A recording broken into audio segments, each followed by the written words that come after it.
are just going to take up where we left off and just remind you, just by way of review, for those of you who weren't here, you can catch up. For those of you who were, you can pretend that you're interested in hearing something that you already know. Judges chapter 13, verses 3 to 5 tell us very clearly who this man Samson is, who this man Samson was to be. He was called to be a Nazirite. Angel of the Lord appeared to the woman who was barren. You have not borne children. You shall conceive and bear a son. Be careful and drink no wine or strong drink. Eat nothing unclean. Behold, you shall conceive and bear a son. No razor shall come upon his head, for the child shall be a Nazirite. Now, if you remember at all what we talked about from weeks gone by, that is a call, I believe, to the church of the New Testament age. We are called, in a sense, in a spiritual sense, to be Nazirites. This is a call to step away from the world.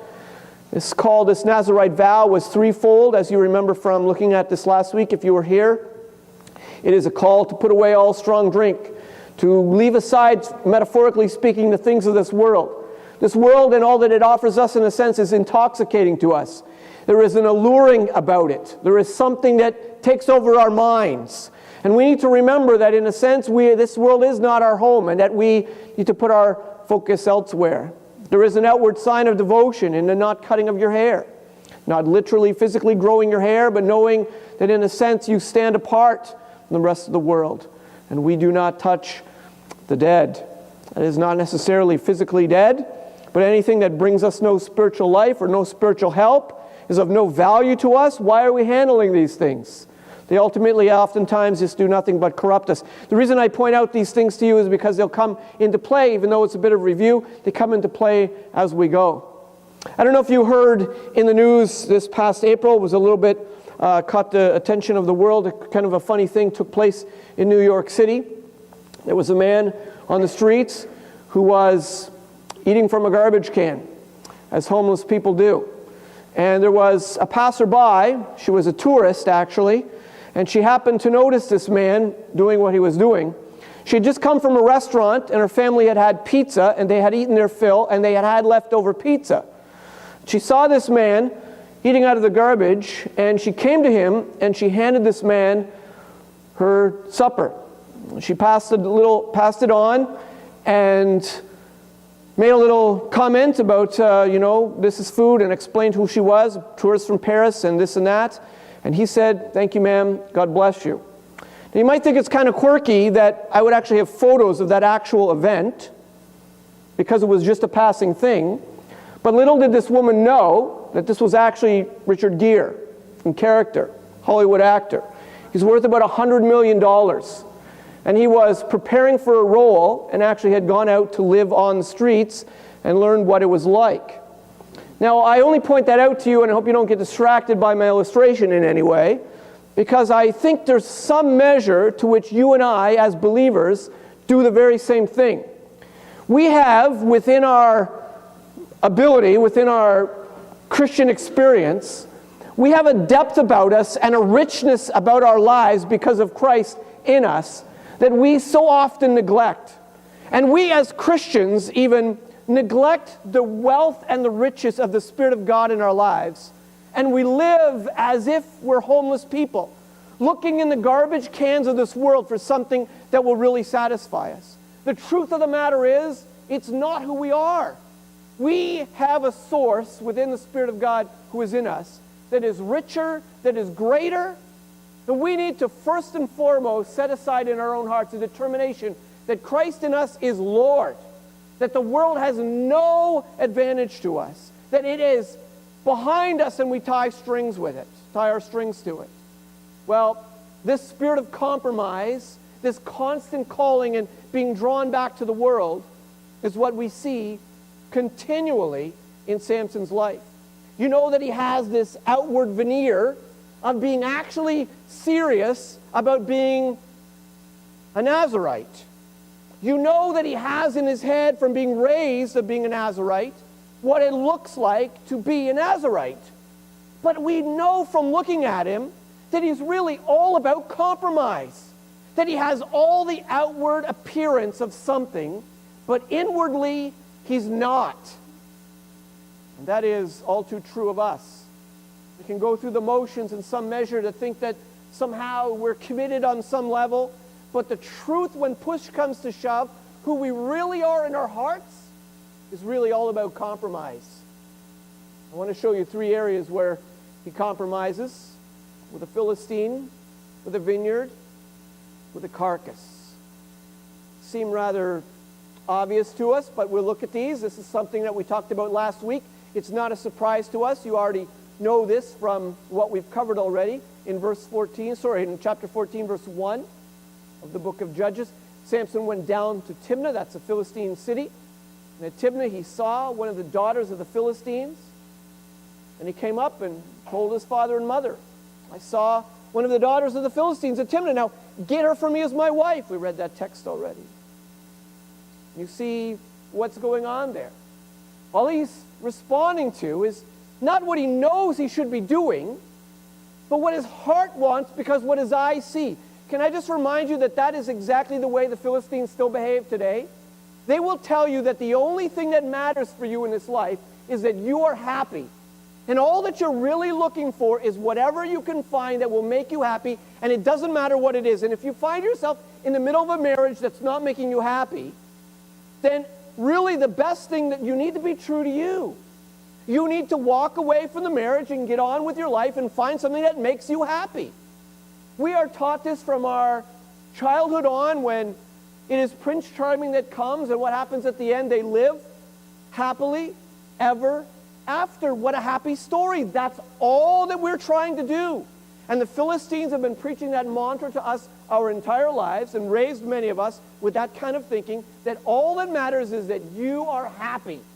And if you see something that makes you happy, it is irrelevant in that moment whether or not it contradicts the Word of God, whether or not it robs you of your holiness, whether or not it threatens your own soul. Suddenly those things don't matter. They get pushed to the periphery, and all that matters is that you see what you want and you go for it, because to thine own self be true. And if you need to clamber to the top and you need to grab a hold of all the gusto and live your life to the full, you do that, because that's how you'll be happy. Truth of the matter is, too many of us as believers have come to adopt that kind of thinking and try to grab a hold of Christ and tack him into our lives in some way, but never realizing that this thing called Christ is actually the source of our happiness, that he is the true source of all joy. And we live looking through the garbage cans of this world while we already have what we need. And we compromise. We play around with him. And we treat him as if he's not something that has ownership of all of our lives. We treat him as if we can just acquire, a few things now and again, ask him his opinion on whether or not we should buy this car or this house, and see what happens. But truly, our lives need to be surrendered to him. We compromise. When everyone did what was right in their own eyes, and so Samson does the same. And verse 3 tells us this: his father and mother said to him, is there not a woman among the daughters of your relatives, or among all the relatives, among all your people, that you must go and take a wife from the uncircumcised Philistine? Samson said to his father, get her for me. She's right in my eyes, and that's all that matters. This broke all protocol, as I mentioned last week. This was the age and time when they did arranged marriages, which of course is not always together that bad. Now that I'm, a grandfather, I can see how that makes a lot of sense. But you know how it is. Our culture would never allow any one of us to even consider choosing a mate for our son or daughter. We're not even allowed to discipline them without being disciplined ourselves by the culture that we live in. Goodness sakes, we'd never be. Everybody's allowed to do whatever they want to do. And who are you to ever meddle in somebody else's happiness? And this thinking, this compromising spirit, sometimes it carries into our very lives. Let me just ask you that this morning in that simplicity of what I'm saying. Is your heart committed to the truth of God and to Christ as Lord? Do you carry in your heart a spirit of compromise that somehow still believes that the world actually has something for you that you still need to find your joy in? Is there still a hunger in your heart to chase after those things and hold those things, and you can see nothing wrong with them? Just remind you that when we come through the narrow gate, requirement of entering that narrow gate is that we come with empty hands. Empty hands, empty of ourselves and our sin, and we cling to Christ and Him alone. So we see Samson's compromise with the Philistine. Again, I just touched on that because we talked about that last week, and it kind of steps us into where we see him heading now with this interesting situation as he steps into a vineyard. Now you know that Samson is a Nazarite. Did you know what that means? There's 3 places this boy should never be. One is a vineyard. One is a barber shop. One is a funeral parlor. Pretty much that sums it up. When I was in Bible school, I remember working through a Nazarite vow. I'm just telling you a story that doesn't even matter. It comes free of charge. You can discard it later on. I knew somehow in myself that this was going to end up on an exam somewhere. It just felt like it the way it was being presented. And I knew I needed to remember these 3 little bits of a Nazarite vow. So I came up with this little thing in my head to help me remember this. No booze, no barbers, no bodies. No kidding, that showed up on the exam, and that's exactly what I wrote down. No booze, no barbers, no bodies. I got 3 out of 100. I was so proud of myself.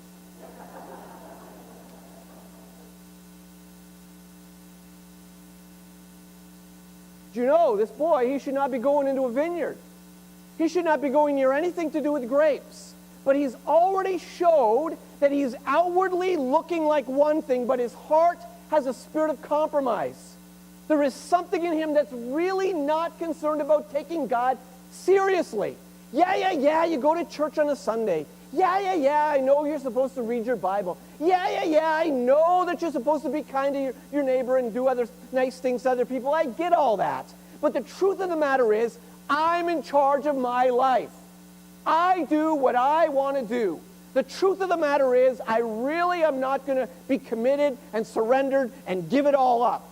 And I'm going to look like this on the outside, and I'm going to let you all see I'm a goody two-shoe Christian, but the truth, and push comes to shove, my heart is actually full of compromise. I love what I love, and I'm chasing what I see.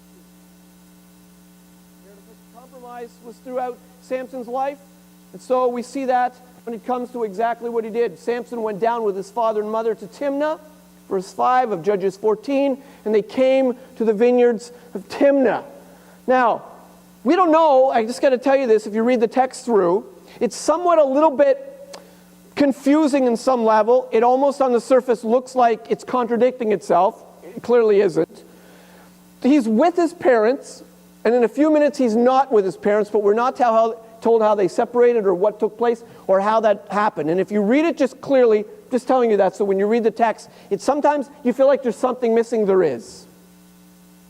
Samson went down with his father and mother, and they entered the vineyards. Now, this boy should not be in the vineyards.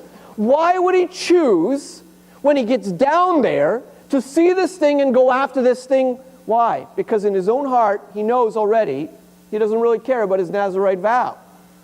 Numbers chapter 6, verses 2 and 4, just remind you of what the Nazarite vow says.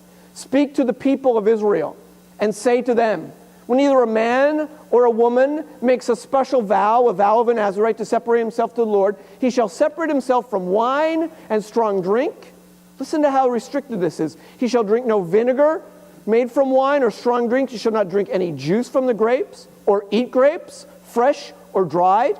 All the days of his separation, he shall eat nothing that is produced by the grapevine. Listen to this. Not even the seeds or the skins.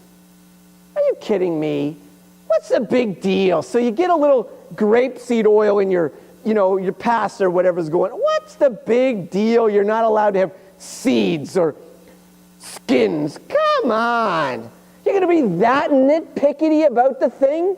You can't walk through a grapevine and touch the grapes and look how lovely they are? Is that really to be that serious? Do you not know what compromise does to the heart of a person who says, I know I shouldn't be visiting such and such a website, but if I just come nearby, if I just happen to be in the neighborhood, well, that's not my fault. If I happen to be flipping channels and maybe there just happens to be, Does the spirit of compromise live in your heart that you really don't shun sin and cleave to holiness in such a way that you would actually be concerned to even avoid? Don't even touch the skins or the seeds of the grapes. Just completely avoid them. Or do you live with a spirit of compromise that isn't that concerned about where you are or what you see or who you talk to? It's all good. It's all just part of the game. We all just go through this world. Or do you actually try to avoid the thing you know you should avoid? Clearly, Samson had no concern whatsoever. He was willing to walk right into the heart of temptation. Isn't this the reason that Matthew 6:13, part of the very end of the Lord's Prayer, isn't this the heart cry of every believer who realizes that I am so weak that this day when I get up and take a step, I don't know what I'm going to say or where I'm going to go or what I'm going to see or what I'm going to do? And the heart of prayer, this is not a prayer, it's a skeleton of prayer. This is the spirit of prayer. Lead us not into temptation. Deliver us from evil. What are we praying? Because God is the one who tempts us? No. It's because I know me. And I know me. And if temptation comes from across my path, I don't know what I'm going to do. I don't know how I'm going to react. I don't know what my flesh is going to say to me. I don't know how it's going to start to play with my mind. I don't know where it's going to take me and what I'm going to do and where I'm going to go and what's going to happen. Lord, do not let that happen today. Do you not know how volatile we all are with regard to our own sinful nature? Do we not realize the potential that any one of us have to go crazy into sin even yet? Lord, lead me not into temptation. Please, deliver me this day. That's the Lord's Prayer. That's the heart of every believer. We live every day on the cusp of embarrassing ourselves completely and completely dependent on God. And here's Samson. I don't care anything about that. I'm not that worried about sin. It's not that big a deal to me. I don't care where I go or what I see or where I go, what I touch or where I'm a part of things. Is that your spirit of compromise? Or is an actual chasing down of holiness in your life that you're actually concerned for who you are, for how you live? Samson, verse 5. Samson went down with his father and mother to Timnah and came to the vineyards of Timnah. And behold, a young lion came toward him roaring. This is interesting. The Spirit of the Lord rushed upon him. And although he had nothing in his hand, he tore the lion in pieces as one tears a young goat. Now that I find very fascinating. I grew up in the city of Toronto. I know absolutely nothing about young goats or tearing lions. But I really appreciate that explanation on just how he tore the lion. Oh, as one would tear a young... Oh, right. I see it now. Right. That was sarcasm. I still have no idea what happened. But what we do know is that it was a relatively simple task. A lion compared to a goat. And this is probably the very first time that Samson realizes that he has any strength at all. This man's not been pumping weights. Don't get some cartoon idea about this man. He's not some bulbous-looking, crazy-looking creature. He is just an ordinary person. He has no idea what the Spirit of God on him can do. Can I just say that sentence again and you can digest it? He has no idea what the Spirit of God on him can do. Is that not you and me? Some of us live around looking through the garbage cans trying to find power in our lives. You have no idea what would actually happen if God decided to pick you up and use you. You have no idea the strength that could come to you. I'm not talking about physical strength, but that's what happened to Samson. He became a living illustration, even to himself. And in the midst of coming that close to sinning, in the midst of it entering into the vineyard and playing around with it and starting to play in his mind, what happens here? God, it would appear, sends a lion to chase him out of the vineyard. God himself protects Samson from breaking his vow, who's starting to play with the notion of, well, grapes aren't that big of a deal, are they really? And God reminds even Samson, look what happens when you stay holy. Look what happens when you walk with me. Do you remember what I can do in your life? And Samson picks up strength that he's never had before, and he destroys this beast. A lot of people like to criticize this text, and among other places call this the myth and the fable of Samson, because it's just so ludicrous, all this stuff that happened. Obviously, it's just a fairy tale. It's a very nice story. I mean, in a proof and point, there's never a lion in a vineyard. That just doesn't happen. You don't find lions in vineyards. You find them in the jungle. Obviously, they're just putting these pieces together to make a nice story for you. You never find chipmunks in dryers either, do you?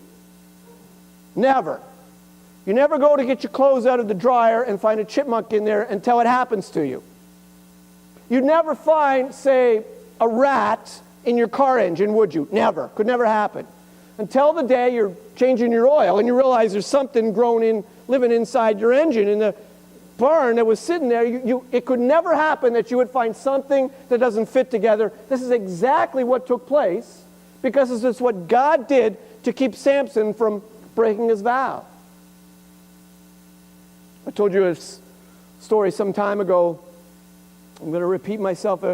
Not a true story at all. A millionaire was looking for a new chauffeur. He put it down in the paper, and someone came to his door, and the millionaire said, I live in a very windy road at the top of a mountain. It's a very dangerous place. I need to know that you're a good driver. The man said, I am such a good driver. I have the ability to drive the car so that the very edge of the wheel would remain right on the edge of the cliff. And I could take you all the way up the mountain, and you would never be in any danger because I would be driving the car. I could keep it that good. I'm that good of a driver. The millionaire took his information, and the next day another doorbell rang, and it was another man applying for the job. He said, I'm looking for a good driver. I live on a very dangerous road on the top of a mountain. I need to know that my life is in good hands. He said, I'm an excellent driver. I am such a good driver that I could come up your road and I could have half of the tire off of the edge of the cliff. I could drive the car with half of the tire on the road and half in midair all the way up that windy road. Your life would be in perfect hands. I could do that. I'm a very safe driver. He took his credentials, and the next day, doorbell rang and a third man came in. He applied for the job, and he told this man when he heard the story, and the millionaire explained that it's a windy road, a dangerous drive, and he wanted someone who would be safe with. He said to him, well, I'll tell you, I would just drive absolutely as close as I possibly could to the opposite side of the road. I would stay as far away to the left as I possibly could that was safe, and I would keep you from the edge of that cliff, as far from that cliff as I could possibly go. Do I need to tell you that's the man that got hired for the job? And that is exactly what you and I need to do with our lives. We're not called to flirt with sin. We're not called to mess about and see how close we can get before we get burned. We are not called to live our lives and just play around with things and it doesn't really matter and it doesn't really count and it's not a big deal. We are to stay as far away as we possibly can stay far away. And when we're stupid enough to actually begin to mess around in things, sometimes God even sends you a lion. Sometimes God sends you something that you would not expect, that chases you away, that makes you smarten up and realize what you're doing and who you are and how close you came to disaster. God is protecting you, but let me tell you this, He will not protect you if your spirit of compromise is so determined that you are going to get your own way. He'll let you have your own way. It is a dangerous thing for us to play with sin. Samson was compromising with a Philistine, played around in the vineyard, and didn't care anything about this carcass. You know the story. You know this quirky little thing happens after some days. He returns to take her, and he turned aside to see the carcass of the lion. And behold, there was a swarm of bees in the body of the lion. And honey. He's scraped it out into his hands and went on eating as he went. Now, I just find this interesting. I obviously am not much of a he-man. If I'm driving down the highway, just saying, if I'm driving down the highway and I see some roadkill at the side of the road, and on the top of the roadkill is a Snickers bar, I don't find myself ever even contemplating that maybe I should hit the brakes to see if the Snickers bar wrapper is still intact. I mean, it just doesn't cross my mind that anything to do with this would ever happen, but this is what he does. And clearly you can see what's taking place in this moment. Do you not know what the Nazirite vow is? Hello? First B? No booze? No barbers? No bodies. And here's this boy leaning down now on this carcass, digging around inside of it. Why? Because there's honey inside. How many times do you make excuses for messing around with dead things just because in the midst of it you're going to pull out something sweet? How many times do you mess around with something that's nothing but decaying and dead and bringing you harm, but you think it's okay? You've got a reason why it's okay for you to do this. I met a guy once who said that he reads Stephen King novels. Now, I'm not trying to preach against Stephen King novels. I don't know enough about them, and I don't read them. They do me no good, so I'd never picked one up. Okay, I'm not trying to condemn you if you've ever read one. I'm just telling you, this guy was saying to me he reads them because the Lord uses them to speak to his heart. I'm like, you're out of your head. I didn't say that out loud, but I'm thinking in my head, no, he doesn't. You're just crazy. And he said, no, it's amazing. I can read these stories, and all I know is Stephen King is just all horror and weirdness. You probably know better than I, and heaven forbid you do. And he says, I read these things, and every time I read a book, somewhere, some place of it, God speaks to me, and I learn something about, something that I should know, and there's always a lesson in there. Are you out of your head? Are you making an excuse for this? You're telling me that because somewhere, somehow, you can scrape out some little bit of sweetness, that it's okay for you to dig around in some dead carcass because you think somehow you're going to come up with something that's edifying to you? Are you out of your head? Put the thing down because it's a dead body and walk away. It's doing you no good. How many times do you watch television and you tell yourself, I know it's a little smutty, and I know it's really off color, and it's probably not appropriate, but it's so funny. Oh, I love that part when the guy comes, and they are so hilarious, these two, and they're, and it's so good. Oh, I love how it makes me feel. What are you doing? Are you making an excuse that it's okay to touch a dead body when you are just dipping in and finding something that makes you happy, but the truth of the matter is you're finding it in a source that you shouldn't even touch? Why is there a spirit of compromise in your life? Why is it that Christ is not Lord of all? Why is it that you are still flirting with the world and somehow believing that there's something there you can be married to that's really going to bring you joy? Why do we walk around not really caring where we go or what we see or how we do things and flirting with temptation without any concern for where it might take us? Why is it that we're actually willing to bend down and dig honey out of a dead carcass because it somehow makes us feel good? And then look at this. He went on eating as he went. Oh, let me read this proverb to you. Proverbs 6:27-28. Can a man carry fire next to his chest and his clothes and not be burned? Or can one walk on hot coals and his feet not be scorched? He scraped it out into his hands. Judges 14:9. He went on eating as he went. He came to his father and his mother. Isn't this exactly what happens? And gave some to them. And they ate. He doesn't see anything wrong with what he's done. They would be aghast if they realized that this honey, because of where it had come from, should not be touched, should not be eaten.